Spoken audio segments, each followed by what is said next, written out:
Alright guys, vous avez été plusieurs à me confirmer que vous vouliez une vidéo sur le registre foncier. Parce que en tant qu'investisseur, vous n'avez pas le choix de savoir qu'est-ce que c'est et comment est-ce que ça fonctionne. Donc, chose demandée, chose faite. Passons à la vidéo. What's up guys, bienvenue sur mon YouTube channel, le Mac Immobilier. Ici, je partage des astuces pour devenir investisseur immobilier. Donc si c'est le domaine qui t'intéresse, n'hésite surtout pas. Abonne-toi et instruis-toi.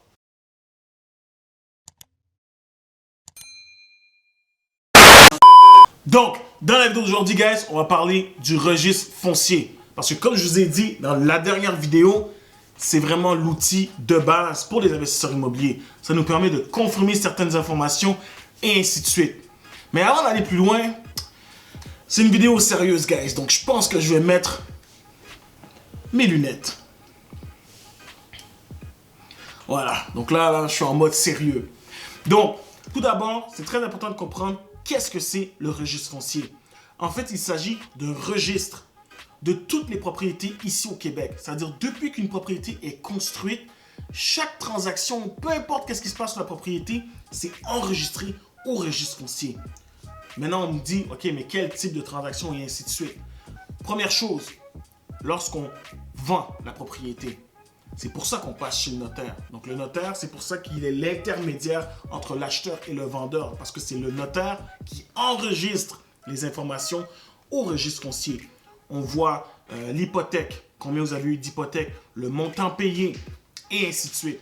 Donc, toutes des informations super importantes. OK? Maintenant, on va aller dans le registre foncier et je vais vous montrer comment vous y rendre et quels sont les éléments importants à prendre en considération lorsque vous faites une recherche dans le registre foncier.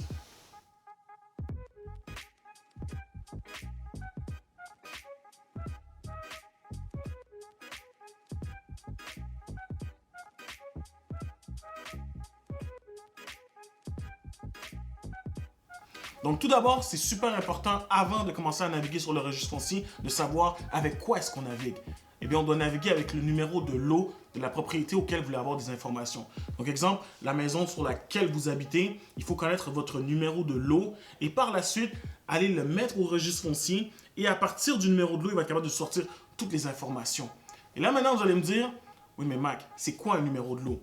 Le numéro de lot, selon moi, c'est l'équivalent pour nous, ici, exemple au Québec, du numéro d'assurance sociale. Mais le numéro de lot, c'est comme le numéro d'assurance sociale du terrain sur lequel votre maison a été bâtie. Okay? Donc ça, il n'y a personne qui peut lui enlever. Elle a ce numéro de lot et ça va rester ce numéro de lot. À part si, exemple, il y a une subdivision et ainsi de suite, mais ça pourrait être une autre vidéo de toute façon. Donc, comment est-ce qu'on fait pour aller chercher ce numéro de lot-là? Vous allez sur le site de votre ville. Exemple, Ville de Laval, vous allez sur Ville de Laval, consultez le rôle d'évaluation. Vous tapez l'adresse de la propriété et par la suite, ça va vous sortir toutes les informations. Donc, vous allez voir les taxes municipales, vous allez voir qui est le propriétaire, vous allez voir justement quelques informations sur la propriété, l'évaluation municipale et ainsi de suite. Et vous allez voir aussi cadastre, numéro de lot. Ça, c'est ce petit numéro-là qui est comme le numéro d'assurance sociale de votre terrain que vous allez copier, OK? Et que vous allez aller sur le registre foncier et que vous allez aller coller, OK? En fonction de ça, toutes les informations sur la propriété vont ressortir et vous allez être capable de voir depuis quand ça a été vendu, tous les derniers propriétaires de la propriété, toutes les transactions qui se sont passées. Donc, là maintenant que vous savez comment vous rendre sur le registre foncier, comment aller chercher les informations sur le registre foncier, je vais vous partager des informations qui sont super importantes qu'on peut avoir sur le registre foncier. D'accord? Première chose, un avis de 60 jours. Qu'est-ce qu'un avis de 60 jours? Laissez-moi vous expliquer. Un avis de 60 jours, c'est exemple, si vous avez une hypothèque à la banque et puis pendant 3-4 mois, vous ne faites pas vos paiements. Eh bien, qu'est-ce qui va arriver? La banque va vous envoyer un avis de 60 jours. Ça veut dire que vous avez 60 jours pour faire vos paiements, régulariser votre situation. Sinon, la banque va prendre votre maison. OK?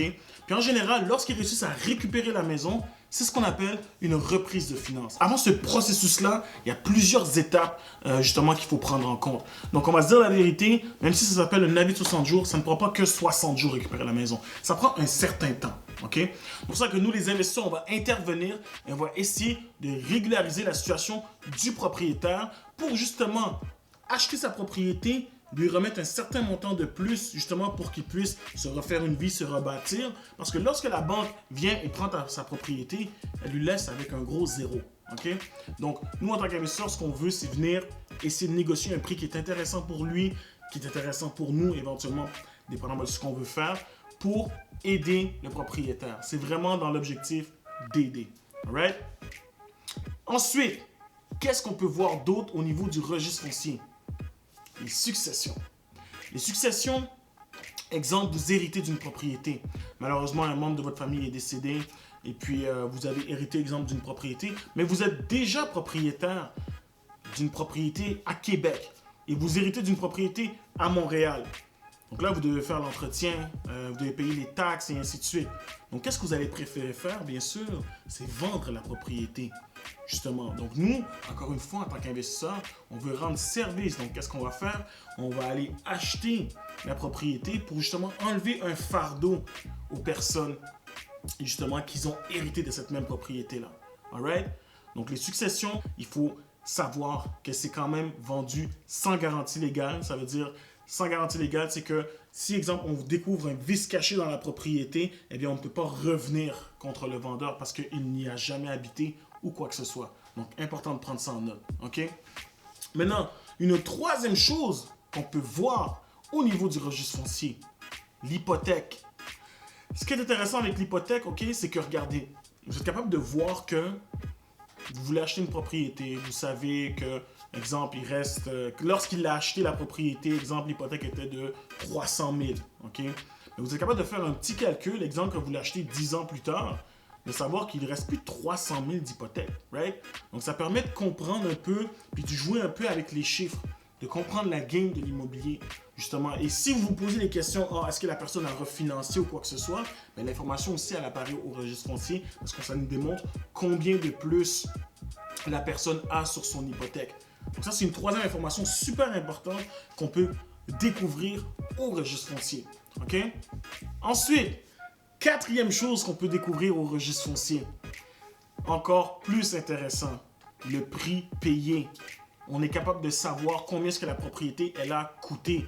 Si, exemple, vous trouvez ça intéressant de voir justement la fluctuation de l'immobilier, vous pouvez aller chercher une propriété et voir, exemple, en 1980 ou en 2000, combien est-ce qu'elle s'est vendue.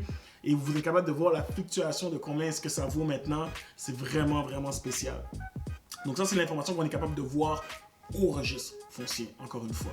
Donc ça, c'est des informations qui peuvent être super importantes parce que ça peut soit vous aider ou sinon, si vous voulez aller lire les infos, vous pouvez être capable de comprendre le processus. Parce que tout ce qui est détaillé au niveau du notaire, vous êtes capable d'y avoir accès aussi. OK? Donc vraiment, guys, au niveau du registre foncier, je vous ai fait une belle petite vidéo, short and sweet comme on dit, mais c'est sûr et certain que la vidéo aurait pu durer plus d'une heure. Hein? Si vraiment on va dans détail par détail de chaque chose, mais je vais vous laisser faire un peu vos devoirs et aller naviguer dedans. OK? Donc, guys, juste avant de finir, super important, j'ai un très beau message à vous faire. Si vous avez pris la peine de regarder la vidéo jusqu'au bout, ça veut dire que vous êtes intéressé à l'immobilier. Ça veut dire que vous avez un intérêt. All right? Ne restez pas dans la paralysie de l'analyse. Passez à l'action. Faites vos chiffres. Vous avez tous les outils nécessaires. Et si vous voulez d'autres vidéos encore plus poussées, n'hésitez pas à me le dire dans les commentaires. All right? Guys, passez à l'action. Vous n'allez pas le regretter. Le marché immobilier, on ne réinvente pas la roue. OK? Vraiment, c'est depuis le début des temps, c'est vraiment le générateur de richesse le plus important. Je me répète encore une fois. Donc, guys, encore une fois, trust the process. Faites vos choses, faites vos calculs et passez à l'action. Sur ce, likez, partagez avec vos amis fans d'immobilier et on se revoit à la prochaine vidéo.